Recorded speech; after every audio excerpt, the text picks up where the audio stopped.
नागपूरमध्ये आज मुसळधार पावसाचा इशारा आहे। सलग 3 दिवसांपासून पाऊस सुरू आहे। मनीषनगर अंडरब्रिज पाण्याखाली गेलाय।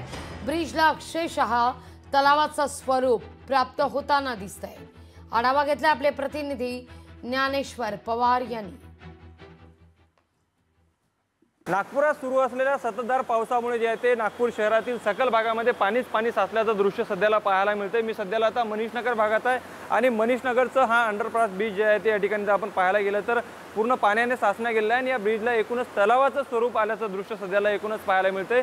याच पद्धतीने नागपूरचं नरेंद्रनगर ब्रिज असेल त्यामध्ये देखील पाणी साचलं गेलेलं आहे, तर त्या ठिकाणी महानगरपालिका प्रशासनाकडून पंपाने पाणी काढण्याचं देखील काम जे आहे ते एकूणच सुरू आहे। नागपूर शहरातील इतरही भागामध्ये ते अशाच पद्धतीने मोठ्या प्रमाणात जे आहे ते पाणी जे आहे ते एकूण साचल्याचं दृश्य आहे। तर कळमना भागातील काही परिसरामध्ये घरात देखील पाणी शिरण्यासारखी स्थिती जी आहे ते उद्भवू शकते अशी स्थिती आहे।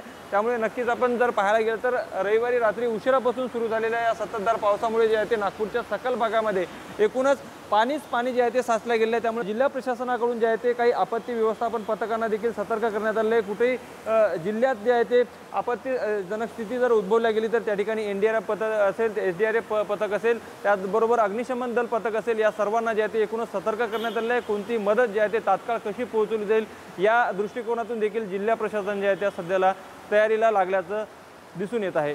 लोकशाही मराठी करता मी ज्ञानेश्वर पवार, नागपूर। लोकशाही मराठी ऐका, पहा, जागरूक रहा।